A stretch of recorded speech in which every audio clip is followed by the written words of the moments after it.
भाजपा के नेतृत्व वाले एनडीए में नेताओं की वापसी की होड़ मची है। सारे पुराने सहयोगी वापस लौटना चाह रहे हैं। अटल बिहारी वाजपेयी के समय बने एनडीए के लगभग सभी सहयोगी वापसी करने वाले हैं। कई सहयोगी पार्टियों की वापसी हो गई और बाकी लोगों से बातचीत जारी है। हालांकि कुछ पूर्व सहयोगी ऐसे हैं जिन्होंने अपने अपने राज्य में मुस्लिम, ईसाई आदि वोट का एक मजबूत आधार बना लिया है और भाजपा से सीधी टक्कर ले रहे हैं। ऐसे सहयोगी वापसी नहीं करेंगे, जैसे पश्चिम बंगाल में ममता बनर्जी, झारखंड में झारखंड मुक्ति मोर्चा, तमिलनाडु में डीएमके, जम्मू कश्मीर में पीडीपी और नेशनल कॉन्फ्रेंस भी।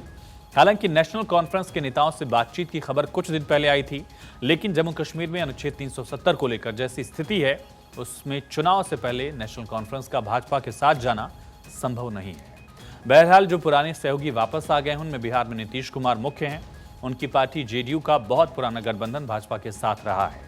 जब नीतीश ने जॉर्ज फर्नांडिस के साथ समता पार्टी बनाई थी, तभी से तालमेल रहा है।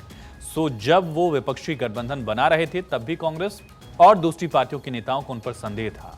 दूसरी विपक्षी पार्टी एचडी देवगौड़ा की जेडीएस है, जिसकी एनडीए में वापसी हुई। कर्नाटक में विधानसभा चुनाव हारने के बाद जेडीएस को अपना भविष्य खतरे में दिख रहा था और इसीलिए देवगौड़ा ने वापस भाजपा से तालमेल कर लिया। तीसरी पार्टी है राष्ट्रीय लोकदल, जिसकी एनडीए में वापसी हुई। एक दशक से ज्यादा समय तक भाजपा विरोध की राजनीति करने और चुनाव हारने के बाद अब जयंत चौधरी अपने पिता की बनाई पार्टी को वापस एनडीए में ले आए। अब बाकी बची हुई पार्टियों की बारी है। आंध्र प्रदेश के पूर्व मुख्यमंत्री और तेलुगु देशम पार्टी के नेता चंद्रबाबू नायडू एनडीए में रहे हैं। वो एनडीए के संयोजक तक रहे हैं और अब फिर उनकी वापसी हो रही है। पिछले चुनाव में वो तेलंगाना में कांग्रेस के साथ मिलकर लड़े थे। पिछले दिनों उन्होंने दिल्ली में केंद्रीय गृह मंत्री अमित शाह और भाजपा के राष्ट्रीय अध्यक्ष जेपी नड्डा से मुलाकात की। बताया जा रहा है कि फिल्म स्टार पवन कल्याण की पार्टी जन कल्याण सेना और टीडीपी का तालमेल भाजपा से हो रहा है।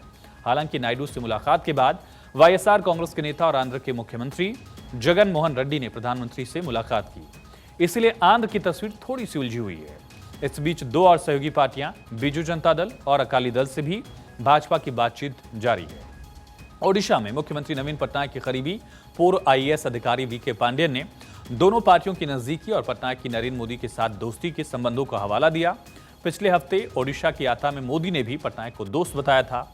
उधर पंजाब में अकाली दल के साथ बातचीत की पुष्टि खुद अमित शाह ने कर दी है। पहले खबर आई थी कि अकाली दल की राष्ट्रीय कमेटी ने सुखबीर बादल को भाजपा से बातचीत के लिए अधिकृत किया है।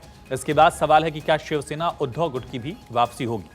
क्या उद्धव ठाकरे से भी बातचीत हो सकती है भाजपा की? पिछले दिनों उद्धव ने कहा था कि वो नरेंद्र मोदी के दुश्मन नहीं है। इस तरह से राम मंदिर प्राण प्रतिष्ठा के बाद चाहे उत्तर हो या दक्षिण, सभी पार्टियां चाहती हैं कि वो एनडीए का हिस्सा बने।